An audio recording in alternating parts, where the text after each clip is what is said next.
Okay, welcome back to the final event of the conference. Now we are going to start the final event, Voice of the People session. So this is the final session of the South and Southeast Asian Conference of Small Scale Fisheries and Aquaculture, Fishing for Life 2022, Day 1. And in this session, you have the opportunity to listen to the voices of people in the small scale fisheries and aquaculture. So the today's session, we have selected 4 presentations, one from Pakistan, second one from Thailand, and 2 other sessions from Sri Lanka. So first of all, I welcome you all for this session, and let's begin. So you have been given 10 minutes to your presentations and also have a discussion, right? So first of all, I would like to invite to do the presentation on Pakistan Fisher Forum.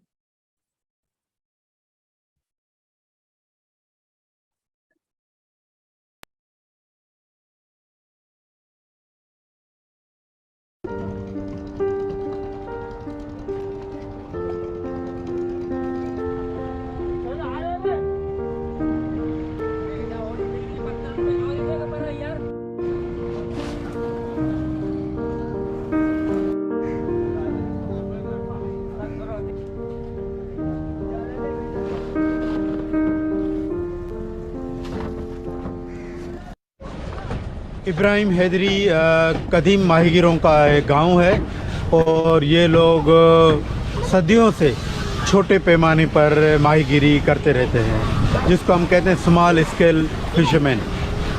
तो ये लोग जो हैं वो अपनी छोटी कश्ती, अपना छोटा जाल, उसके साथ माहीगीरी करते रहते हैं और ये सदियों से अमल जारी था। मगर कुछ सालों से जैसा कि तेल की कीमतें बढ़ी तो लोगों के दस्तरस से अब ये कारोबार, ये छोटे पैमाने की माहीगीरी भी निकलती हुई नज़र आ रही है। यानी बाहतबानों से लेकर इंजनों तक उनका तो कारोबार चलता रहा, मगर तेल की ज़्यादा कीमत होने की वजह से अब ये लोग थक गए हैं। एक ज़माना था यही छोटे माहीगीर खुशहाल थे, इब्राहिम हैदरी खुशहाल था।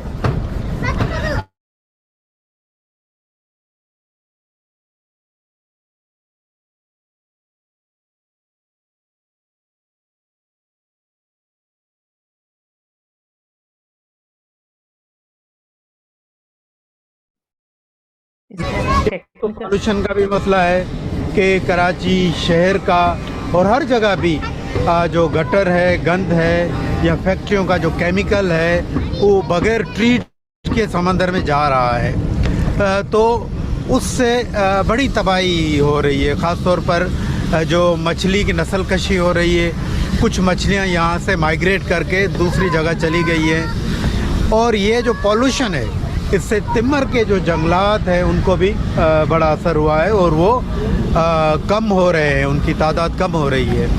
ये तिमर के जंगलात, मैंग्रोव जो हैं फिशरमैन के लिए या माहीगीरी के लिए मछली के बहुत अहम है। फ़िशिंग के जो मार्केट हैं यहाँ पे इब्राहिम हैदरी में भी एक तो मेन बंदर है, वहाँ पर है, बाकी की 1-2 जगह फ़िशिंग का जो है वो मार्केट होती है। तो मैं यहाँ पर रेट की बात करता हूँ कि आप देख सकते हैं कि महंगाई कितनी बढ़ गई है और हर चीज़ का रेट बढ़ गया है, मगर मछली का जो रेट है वो सालों से वही है। तो जब माहीगीर जाता है फ़िशिंग करने तो ज़ाहिर है वो बर्फ़ भी कभी लेके जाता है या राशन और तेल, तो उसमें जितना भी वो कमा के लाता है, जैसे मिसाल के तौर पे मैं बात करूं कि 15,000 की उसने मछली लाई तो आप 10 से 12,000 उसके जो खर्चे में चले जाते हैं। रेट की वजह से माहीगीरों की बड़ी परेशानी है। रेट सही होगा तब ये छोटे माहीगीर अपना गुजर बसर कर सकेंगे। हुकूमत के पास कोई छोटे माहीगीरों के लिए कोई कानून नहीं है, कोई हुकूक नहीं है जो हमारे को कोई सपोर्ट कर सके। हम अपनी ज़िंदगी बड़ी मुश्किलात में गुजारते हैं। पाकिस्तान में तकरीबन माहीगीरी के शोबे में जो है तकरीबन 65 से 70% जो लोग हैं वो छोटे माहीगीर हैं जो छोटे पैमाने पर माहीगीरी करते हैं। لیکن آج کل جو ماہی گیری ہے اس کو بہت سارے جو ہے وہ خطرات لاحق ہیں، اور جیسے کلائمیٹ چینج ہے، سی پولوشن ہے، مینگروز کی کٹنگ ہے، اور اوور فشنگ ہے، اور نقصان دہ جال جو ہے اس کا استعمال ہے، پورا جو شہر کا سیوریج ہے اور جو فیکٹریز کا جو ہے ویسٹیج ہے وہ پورا سمندر میں ڈمپ ہوتا ہے۔ ان سارے مسائل کی وجہ سے جو ہے وہ سب سے زیادہ متاثر چھوٹے ماہی گیر ہیں، اور اس پر پاکستان میں جو آج کل جو ماہی گیر بہت زیادہ پریشان ہیں، وہ بڑھتے ہوئے جو ڈیزل کے ریٹ ہیں اس کی وجہ سے جو ہے وہ بہت زیادہ اثر پڑا ہے، اور یہ پورا جو انڈائریکٹلی جو ہے وہ بہت زیادہ خواتین متاثر ہو رہی ہیں، کیونکہ اس کی وجہ سے صحت اور تعلیم پر بھی بچوں کے بہت اثر پڑا ہے، عورتوں کی صحت پہ بہت اثر پڑا ہے، نفسیاتی مسائل جو ہیں اس میں اضافہ ہوا ہے، لوگوں میں عدم برداشت جو ہے اس میں اضافہ ہوا ہے، کیونکہ ہماری خواتین جو ہیں وہ اب ہمارے روزگار کی وہ صورتحال نہیں ہے چھوٹے ماہی گیری کی، کیونکہ ابھی اتنے مطلب بہت زیادہ پیچیدہ صورتحال ہے۔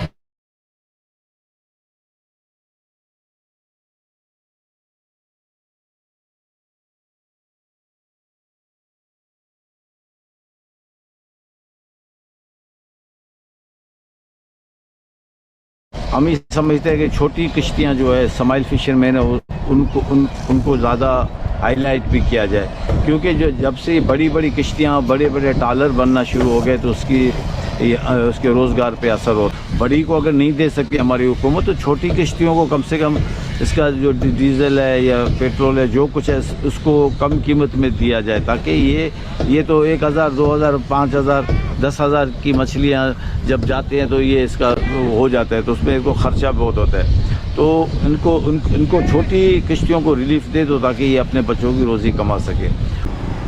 گوٹ ابراہیم حیدری کی کل جو پاپولیشن ہے وہ تقریباً 1.5 لاکھ کے قریب ہے، اور اس میں سے 80% لوگ جو ہیں وہ ڈائریکٹ فشنگ سے وابستہ ہیں، اور ان میں جو 75% لوگ ہیں وہ اسمال اسکیل جو چھوٹے ماہی گیر ہیں وہ ہیں۔ تو اب ان کے لیے ایک روزگار کا جو مسئلہ ہے وہ اس طرح کا ہے کہ کلائمیٹ چینج کی وجہ سے جس طرح پوری دنیا میں مسئلے پیدا ہوئے ہیں روزگار کے حوالے سے، سیزن صحیح نہیں رہتا، اس حوالے سے یہاں بھی ان کو بھی بڑی مشکلات کا جو ہے وہ سامنا ہے۔ آئے دن سیزن جو ہے وہ خراب رہتا ہے، جس سے یہ لوگ بہت زیادہ متاثر ہوتے ہیں۔ تو ڈیزل مہنگا ہونے کی وجہ سے ہمیں بہت تکلیف ہے، بہت پریشانی ہے۔ دنیا کو ہم چھوٹے ماہی گیروں کے لیے سوچنا پڑے گا، اور ہمیں کو بھی سوچنا پڑے گا تاکہ ہمیں جو ہے وہ سبسڈی دی جائے، کچھ آسانیاں جو ہیں وہ دی جائیں، پرووائڈ کی جائیں، اور ہمیں جو ہیں چیزیں وہ فری ڈیوٹی کی دی جائیں، تو وہ ہمارے اوپر مہربانی ہوگی گورنمنٹ کے، تو ہم جو ہیں اپنی فیملیز کا اچھی طریقے سے جو ہے وہ پیٹ پال سکیں گے۔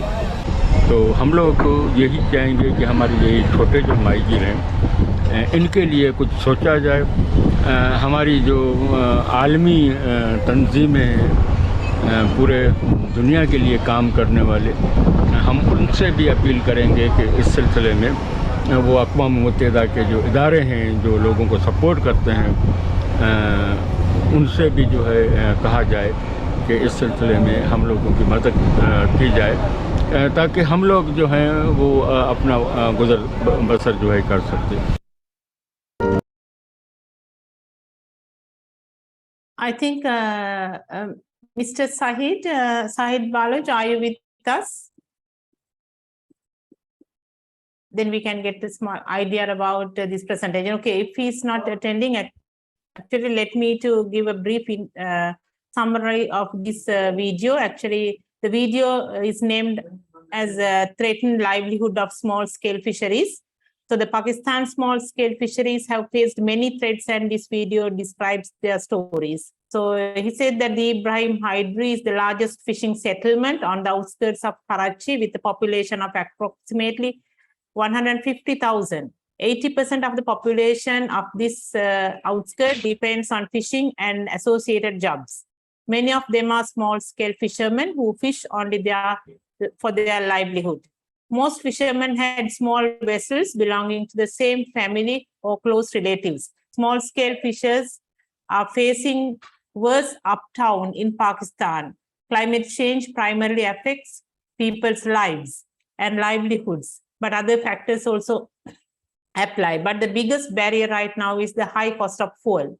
Many other threats, the large trawlers and harmful nets, marine pollution, deforestation of mangrove forests, the lack of fresh water in the delta, the rise in oil prices, and the fishermen of Pakistan and India for no reason.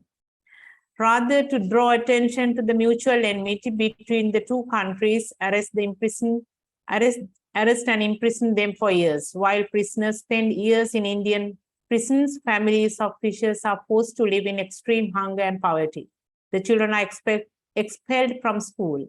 Karachi's city's 550 million gallons of sewage, untreated water discharged into the sea, causing severe loss of livelihood of small-scale fishermen, mostly fishing in the nearby coastal areas and areas around the Tamar forests. Not only are the roots of the mangrove forest dug by the dirty water of this sewage, but the fish and shrimp nurseries have also been destroyed. Rising prices of oil and ration have made the small fishermen heavily in debt, and due to monopoly in the market, the small fishermen do not get even a fair for better rate.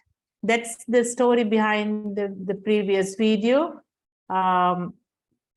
If Dr. Said is Mr. Said is not with us, okay, let's move to the next presentation. Next presentation from Thailand. So that's on the Sustainable Development Foundation, Thailand. So I cordially invite Mr. Rawadi to start the presentation.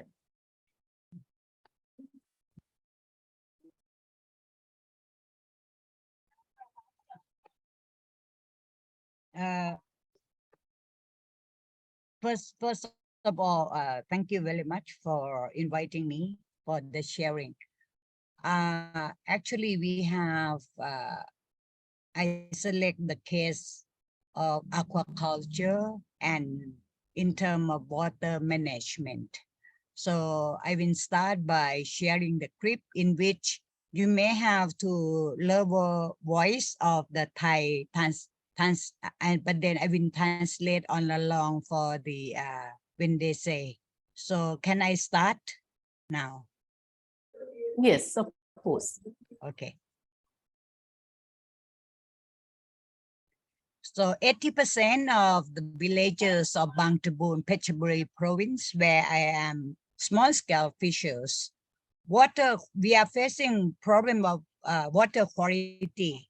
Water is really the key inputs to our occupation.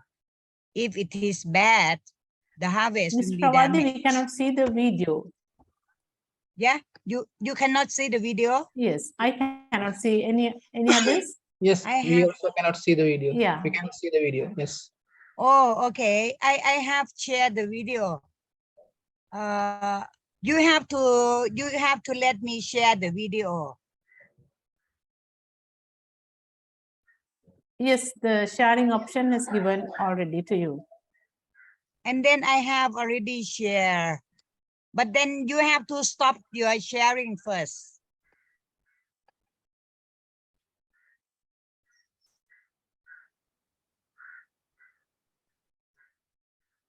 Have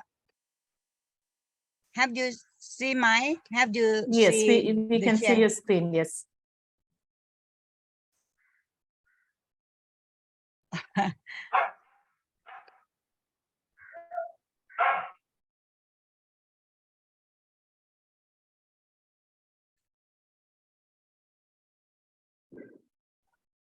Actually, at the beginning, would you like to me to? It was there. Yes, you can share it. Will you now. open again?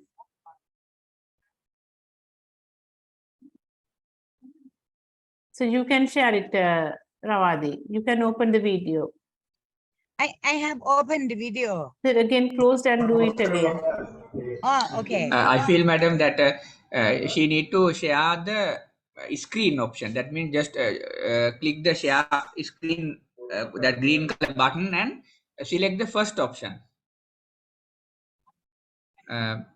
Just from the Zoom, click the share screen from the bottom, that green color icon. Can I share again? Yes, madam, you need to share again, I think.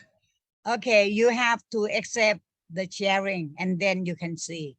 Now I am open, okay?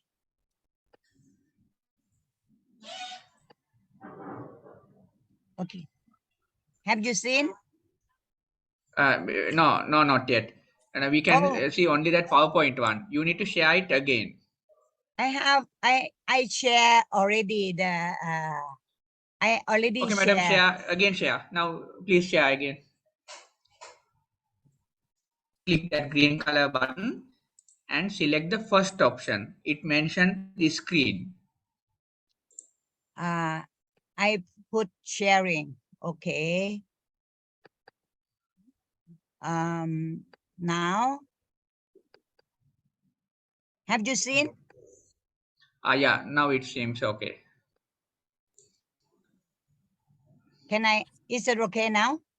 And there's another thing that you need to share the sound also. If you share the sound, you will not hear my. Or would you like No, the translation? Saturday, yes, because it's in the Okay, local okay. language, so Shawad is translating. Yes, okay, carry on. Yes.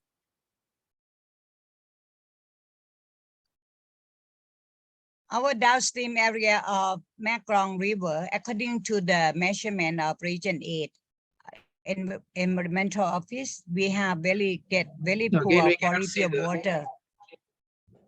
We cannot see the Radhi. We cannot see the screen.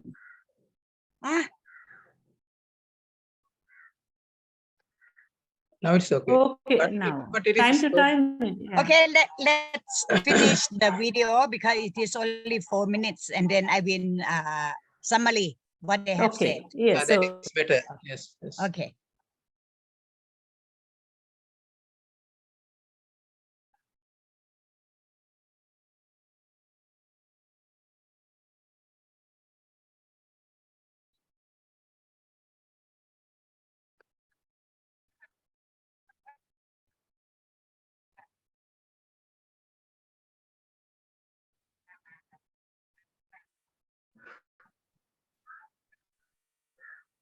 Can you hear anyone? I cannot hear the voice.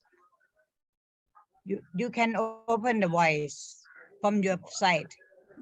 voice and also not this video, Ravadi. Okay, you can tell us the story. No problem. Yeah. Okay. Yeah.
Ms.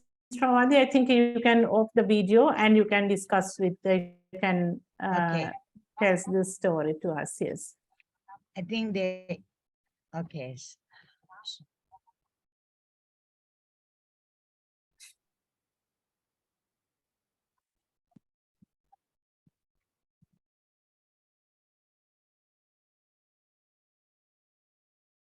Or we can move to the next presentation and give you a little time to do it. We can move to the next presentation.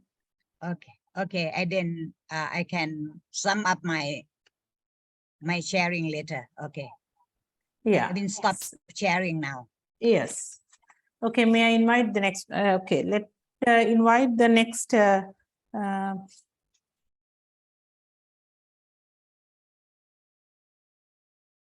next presentation of the day. So I would like to kindly invite Mr.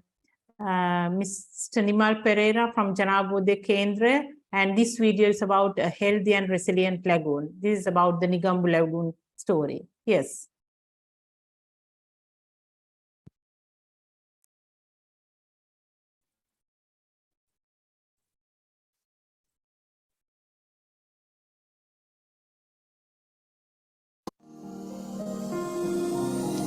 Meegamuwa ගැන කතා කරන විට මීගමු කාලපුව අපට අමතක කරන්න බැහැ.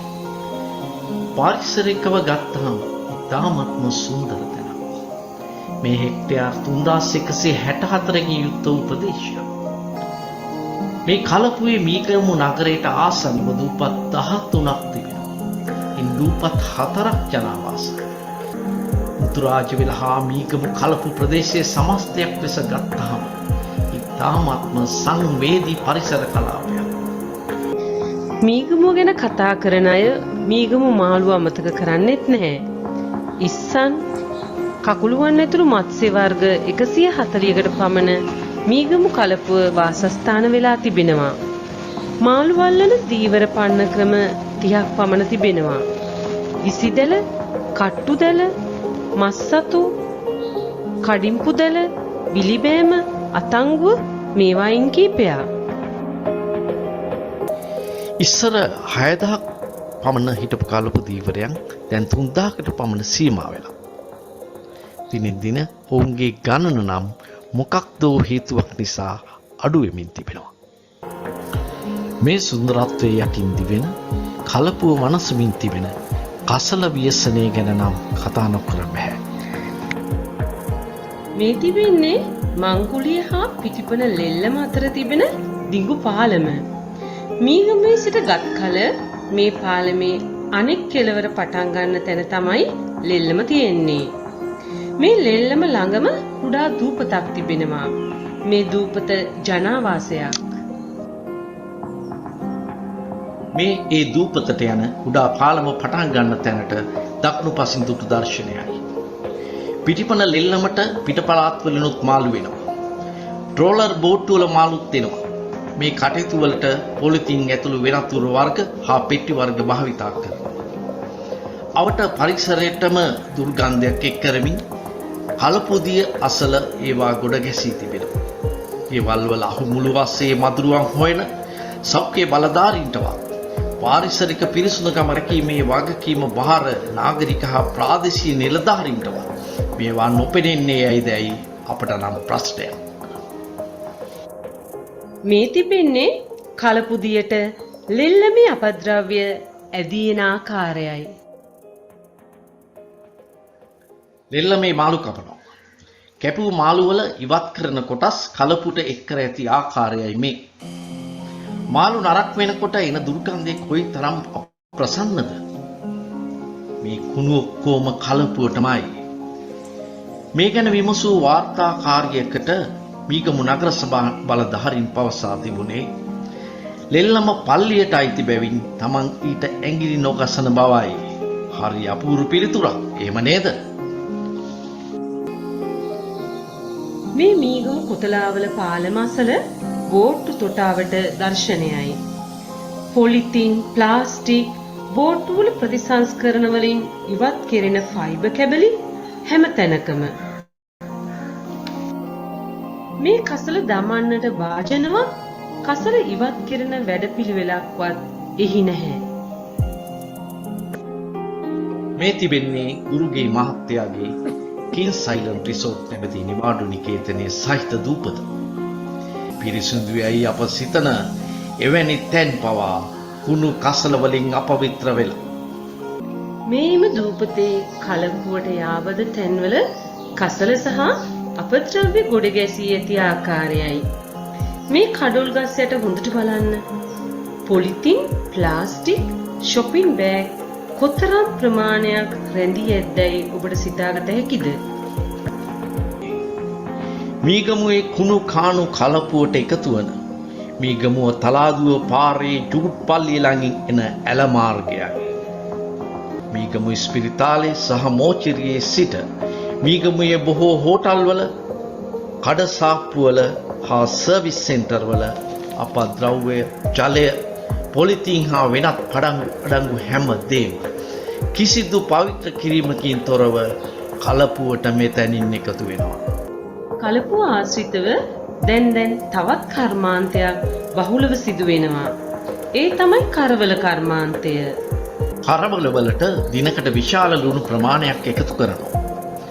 ඉතින් මේ ලුණු මිශ්‍ර කුණු වතුර කලපුවට එකතු වෙනවා. දැන් කලපුවේ මේ වගේ ඇතැම් ප්‍රදේශවල ලුණු සාන්ද්‍රණය මුහුදේ ලුණු සාන්ද්‍රණයටත් වඩා වැඩි. අද මේ නිසාම ඉස්සන් කකුළුවන් ඇතුළු මාළු වර්ග බෝ වීම ඉතා අඩු වෙලා තිබෙනවා. ජාතික පරිසර පනතේ 23 ජීවගන්තියට අනුව රටේ අභ්‍යන්තර ජලතලා හා ජල මූලාශ්‍ර වලට අපද්‍රව්‍ය මිශ්‍ර ජලය මුදා හැරීම සපුරා තහනම්. ඉතින් මීගමු නගර සභාව පරිසර අපරාධකරුවෙක් නොවන්නේ කෙසේද? කලපුව සුද්ධ කරන්න අපටත් පුළුවන්. ඊට ඉස්සෙල්ලා කලපුවට කුණු ජරාව හා වසවිස දාන එක නවත්තලා දෙන්න. මේකයි මීගමු කලපුව සුරැකීමේ දීවර හඬ ලෙස අපේ ඉල්ලීම. ඔබට ඇහෙනව නේද?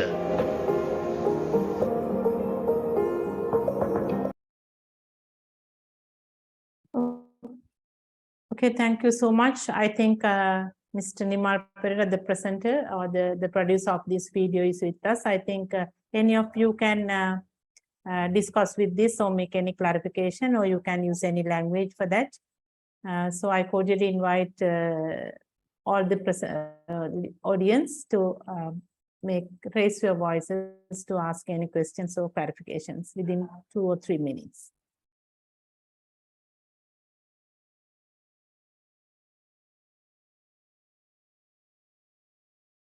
If not, I'll move to the last.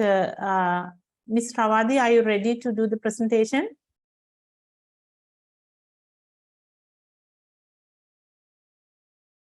Okay, so next move to the other presentation. That's about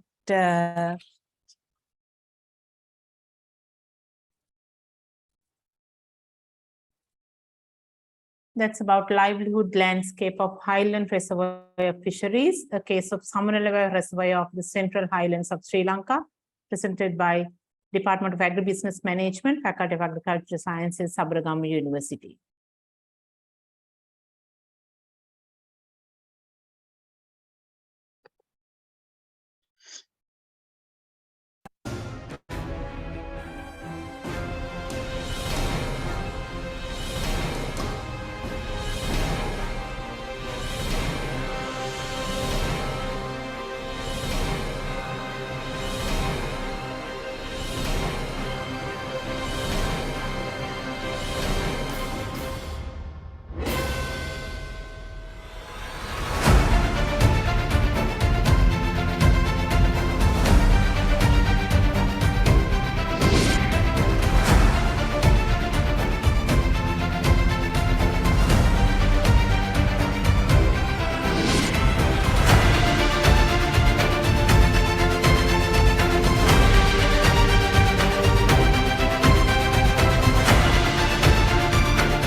මම මේ ජීව සමිතිය සභාපති.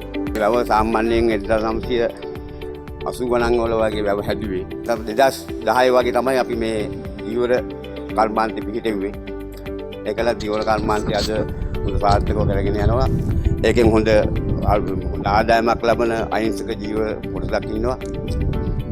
ඒකෙන් ඉතින් අපේ උඩවලව මේ තිලාපියා මධ්‍යස්ථානයේ තමයි හුඟක් ඔය මාළු පැටව වනම්මනම් හුඟක් ඉනම් දාන්නේ මේ සමල වැවට. රජු සෑහෙන ලක්ෂ මම දැනුමත් මේකට මාළුම දාලා තියෙනවා ලක්ෂ 60ක් 70කට වගේ ලක්ෂ මාළු පැටව දාලා තියෙනවා. ඒකෙන් මේ හුඟක් පවුල් මම දැන් පවුල් බැලුවොත් එimhe පවුල් 30ක් විතර මේ සමල වලින් ජීවත් වෙනවා.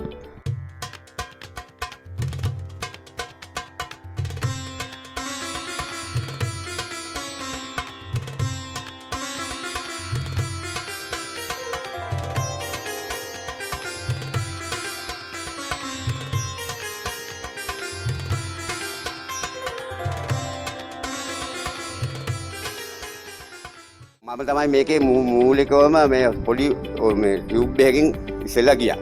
ඊගාට කොටෝරුවක් හදාගෙන ගියා.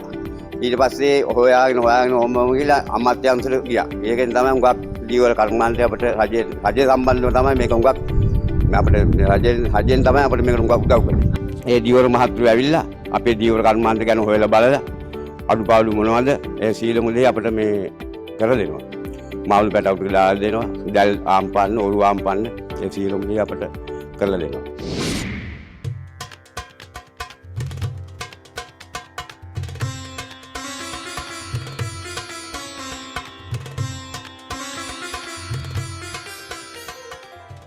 ඉස්ලාම් මේ හරියේ ඔය ටියුබ් වලින් පොඩි දැල් කෑලි දාලා සමාන ඇල්ලුවා. ඊට පස්සේ මේ කුමාරසිංහ කියලා කියන වසන්ත මේ කට්ටියට පස්සේ අම්බේගමේ මොරුවක් ගෙනල්ලා පුද්ගලික ඔරුවක් ගෙනල්ලා දැල් කර්මාන්ත මෙහෙ කරා. ඒ අතරතුරේ තමයි කිංචිගුණේ සමිතිය පිහිටුනේ. සමිතිය පිහිටවලා කිංචිගුණේ ඔරු තරක් හරි පහක් හරි ගෙනල්ලා කට්ටියට තමයි දීලා මේ එතනදී මාළු ටික සමිතියට ගත්තා. සමිතියට අරන් තමයි සමිතියෙන් තමයි මේක කළේ. එතනින් කොමිසය 150කට කොහෙද කොමිසයක් දීලා එහෙම කරා. ඊට පස්සේ දැන් මේකේ හැමතැනමනේ දීවර ටික ඉන්නේ. ටිකක් ඉන්නවා වටවල පැත්තට වෙන්න, අනිත් ටික ගිංජිකුනේ, අනිත් ටික මැදුම් ගමුනේ, ටිකක් වරකවෙලේ, ටිකක් කරපේ, ටිකක් පිටවලා. දැන් ඔරු ටික ඒගොල්ලන්ට හැමතැනම ගෙනියන්න කියලා. දැන් සමිතියට මාළු ටික ගන්න නැහැ.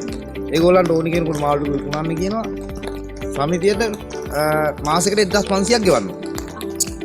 සමිතිය පැවැත්මට. එහෙනම් මාසික වාරිකේ එකතු කරගෙන ඒකෙන් තමයි පවත්වාගෙන යන්නේ.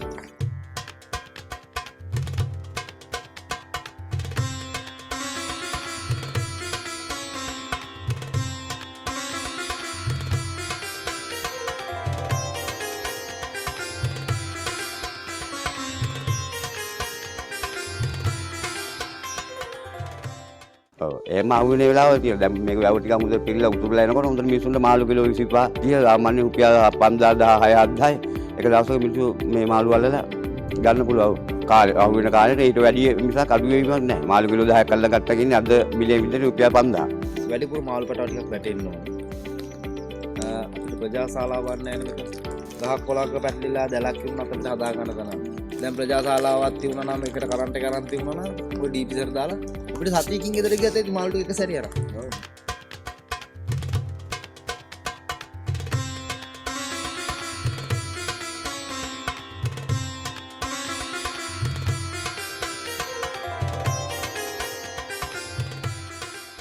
අපි අලුත් සමාජයක බැඳෙනකොට දැන් ඉස්සෙල්ලා නම් අපි 25000 කරේ.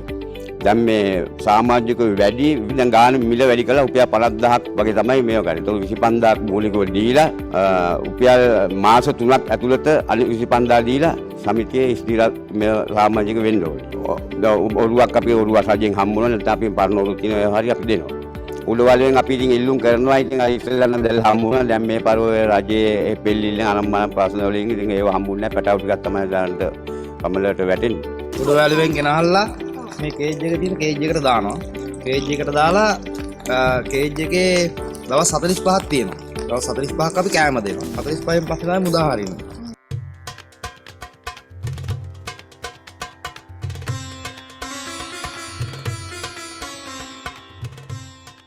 මේක ඉන්නවා කැටලා, රොහු, මිරිගල්, තිලාපියා, කොරලියා, තව ඉස්සා දාපු ඒවා ඒ මාළු ඉන්නවා. අද අපි දින හොරපොලයා කියලා වර්ගයක් ඉන්නවා. මේක හිටපු ඉස්සර ඉඳන්ම හිටපු જાතියක්. හොරපොලයා කියලා જાතිය. වලපොට්ට කියලා වර්ගයක් හිටියා. ඉස්සරම ඉඳන් හිටපු මේ වැව් වල.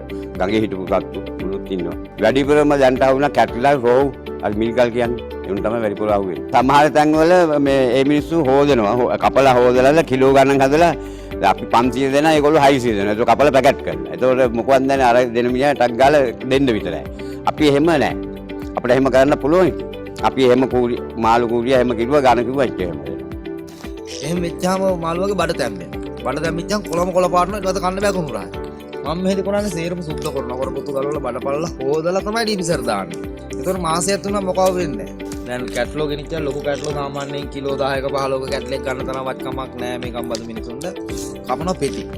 පෙති කපලා ග්‍රෑම් 500 700 ඒ වගේ ටාගට් එක ගන්න පෙති කපලා සොපින් වල දාලා එහෙම තියෙනවා. ඥාවල් කැලල කිරලා දෙන එක පයි කරාම තියෙනවා. මම බයිසිකලයක ඉන්න සාමාන්‍යයෙන් කිලෝ 40 50 බයික් එකකින් යන්න පුළුවන්. නෑන වීල් එකක් ගෙනල්ලා වීල් එකේ දානවා. සමාජිකත්වයේ ඉදින එකම ගෑනු කෙනාගේ විතරයි. එයා යාගේ මහත්තයා දෙන්නත් එක තමයි මාළු අල්ලන්නේ. වැඩිපුරම තමයි මේ මාළු වෙල්ලුත් ඒක. අප්‍රේල් ඉඳලා වෙසක් මාසේ ඉඳලා කොහමද මේ ලබන ඔක්තෝබර් වෙනකල් අපි යන්නේ හුලඟ. ඔක්තෝබර් මාසේ යවට යනවා. නැති කාලෙට ඉතින් ඔය මිනිස්සු වෙන කුලි වලට යනවා. බලංගොඩින් එහාට නම් මේ මාළු යන්න තරම් නැහැ. මෙහෙන් සාමාන්‍ය දීවල ඇල්ලුවොත් මාළු කිලෝ 100ක් ඇල්ලුවොත් මේ මාළු ටික මේ ආහල පාල වෙල්ලම්ට ඉවරයි. විශේෂත්වයක් තියෙනවා දැන් උඩවල ගියාම මාළු වගේ නෙමෙයි මේකේ මාළු රසයි. කොච්චර මාළු වුණත් ඕන තරම් දෙන්න පුළුවන්. මාළු කිලෝ 100ක් ගෙදර දුන්නොත් අද දෙන්න පුළුවන්. අපිට ඉතින් මේ වැවට රැයෙන්නේ ඉතින් මේ මොනද මාළු ටික හොඳට වැටෙන්න ඕනේ, ඔරු දැල් ටික වැටෙන්න ඕනේ. ඒ වගේ වැටුනොත් ඉතින් මම හොඳට දිගුල කරගන්න මේක පුළුවන් ඉතින්.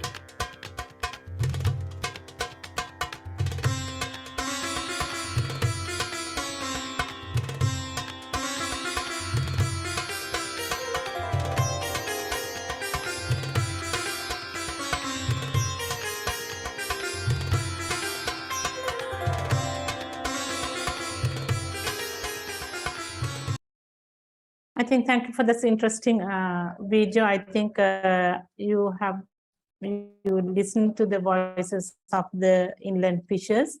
And so far we listened to the voices of inland fishers and marine fishers and as well as lagoon fishers. Next, move to the Thailand case study. Mr. Awadi, it's over to you.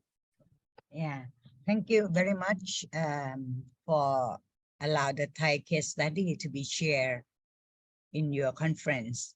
So the case that I select to share is on the cockle farming. It is on aquaculture. And the area had been very damaged and effect from polluted water from the upstream in another province.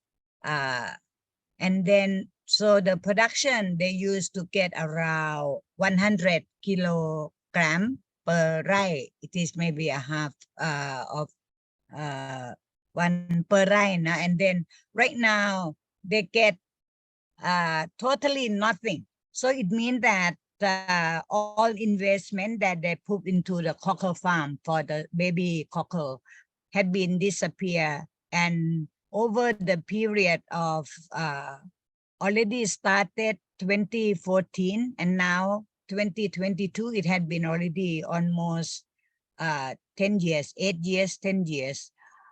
The issue have not been really put into the attention of the government in terms of water management.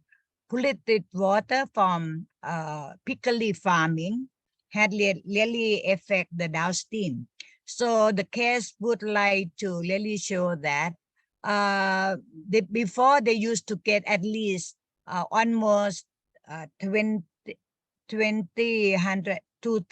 baht a day. Right now, they not get even 300 baht a day. So it is really losing of their livelihood. So the case just would like to reflect that when we are promoting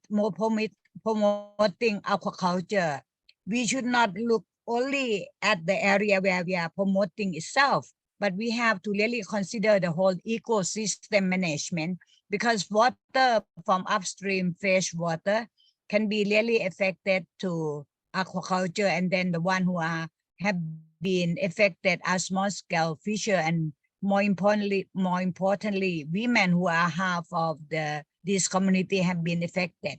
So the case would like to advocate for policymaker to really pay attention of ecosystem-based management and then ensure participation of the ecosystem-based management with governance, and then ensure active participation of small-scale fisher. So I think this is the area. And the second area, they are saying that this area, it is aquaculture, but it used to be also an area for fish catching, not the fishing from the coastal area. So they have to have really a process to discuss among the small scale fishers who are capture fishery, and then the one that start doing aquaculture, in order to really stay together. Otherwise, it always a case that we are promoting aquaculture and only some get benefit, but then capture fishery have been negatively affected. So I think this is the case of Thailand. And then later on, when you have more questions, I'm most willing to share and then discuss. Thank you very much. Thank you so much, Ms. Rawadi. I think now for the 2 days, we had these 4 presentations. If you have anything to, now I'll open these 4 videos for your discussion. If you have any questions, clarifications, it's I invite you all to discuss with them, because all these 3 presenters are with us at the moment.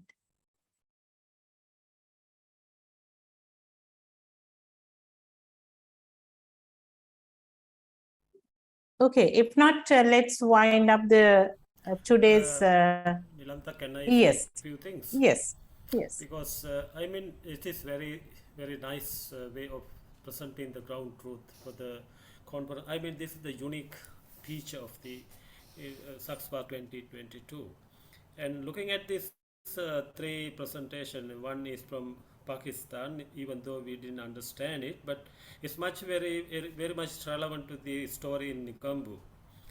And we know that the Nikambu lagoon is highly polluted due to the various activities, such as especially that the dry fish production in very recently. And in the other hand, you know that the Samanal small scale fisheries industry is make very nice story. I mean, you have a look at that the young trader, the fish trader, in the young man, he is starting trading with value-added product, but all generation is still they willing to trade in their fish in the way they fish the trade from the beginning. Yeah, I mean this is kind of the interesting findings actually. In the morning sessions, we were talking about the small scale fisheries are it is not well developed and poorly understood, and the younger generation is not very interested to come to the industry.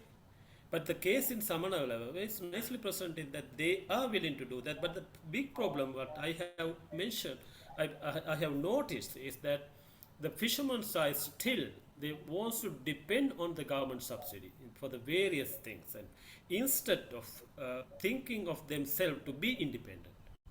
And another important factor which I have observed in this presentation, especially this Samanala reservoir, and the big issue of some fingerling supply. Now they are getting some prime fingerling from Dovalava, and they are feeding for some time in the small cages in the reservoir, and then only they are releasing.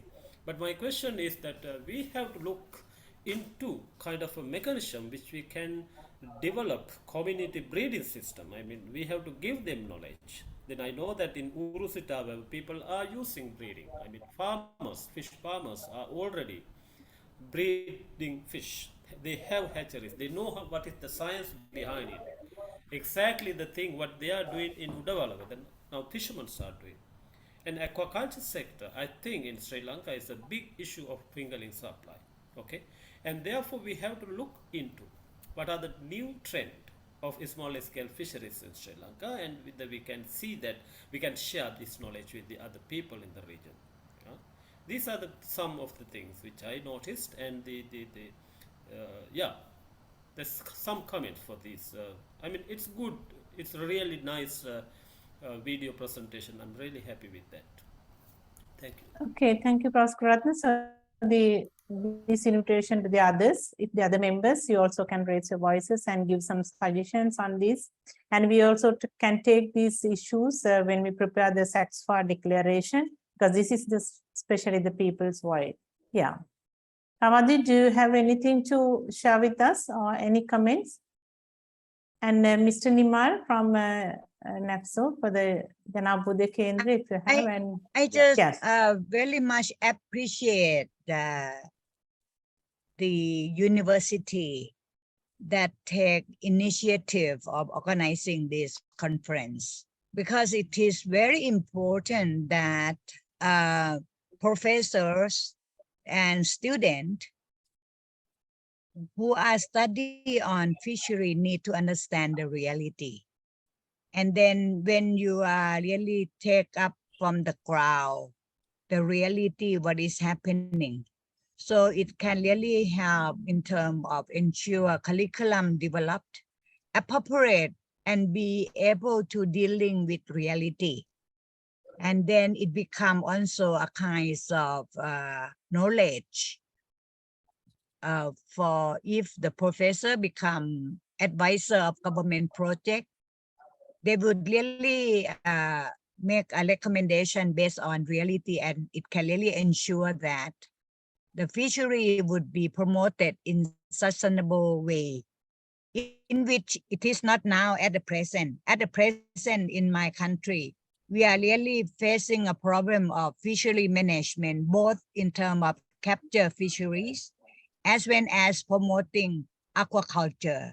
Therefore, for university to take initiative, identify the reality of the country to ensure that we are achieving sustainable development, and also recognizing the community right of small-scale fisher, recognize the right of women fishers to try to fill the gap of gender discrimination. I think this is very important. So I'm really appreciate, and then I hope that this can also be a very good example and inspire us to really try to see possibility of linking with university to learn from the pattern that you have initiated.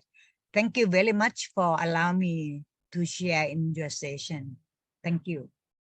Okay. Yes, thank you. Yes, Mr. Nimar. Yes.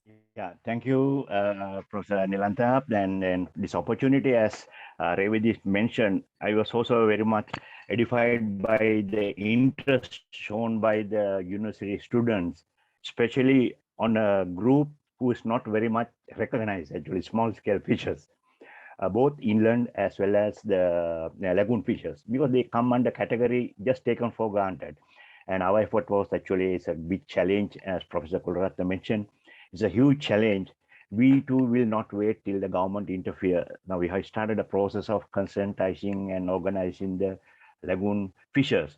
This morning, there was a very nice definition by the professor saying that who is a small scale fisher, not technically, but in the who try to earn their life and be environment friendly, like that. So as another observation, also the younger generation is not interested in continuing. We did a small survey around Lagoon. We are also coming across the very response. The younger generation not very interested in continuing what they are. But of course, Professor Kularatne mentioned in the Samanala project, there are some youngsters who want to be innovative and not to do the same traditional way, but to be of creative and innovative in sustaining their livelihood, yes, in the resources. So our main concern was to bring out the attention of a beautiful resource which has been getting challenged by the waste dumping out in and around the Nigambu, and we will be continuing our efforts to somehow the other sustain this resource, and also to get the younger generation interested in looking after and protecting the resource of Nigambu. Thank you, and thank you for this opportunity. Thank you. Okay, thank you so much. So, the ladies and gentlemen, I think this is time to wind up the session, and this is the end of the Fishing for Life 2022, the day one. I think we started the session in the morning at sharp 8:45, and without any disturbances, we did a survey, did the conference, and we listened to three plenary lectures from eminent professors, and also then three parallel sessions, scientific presentations, and also this is the last event, the Voice of People. I think now today we presented 4 videos, and next day, tomorrow, we will present another 3 videos from different CSOs from India and Sri Lanka. And let me wind up the session. Thank you so much for joining, and we will invite you to be with us tomorrow as well. Thank you so much. Have a nice day. Thank you very much, Nilanta. Thank you. See you Thank you. tomorrow. Because you did the Yeah, see you. great job. Thank you. Yes, Thank yes. you. Thank you.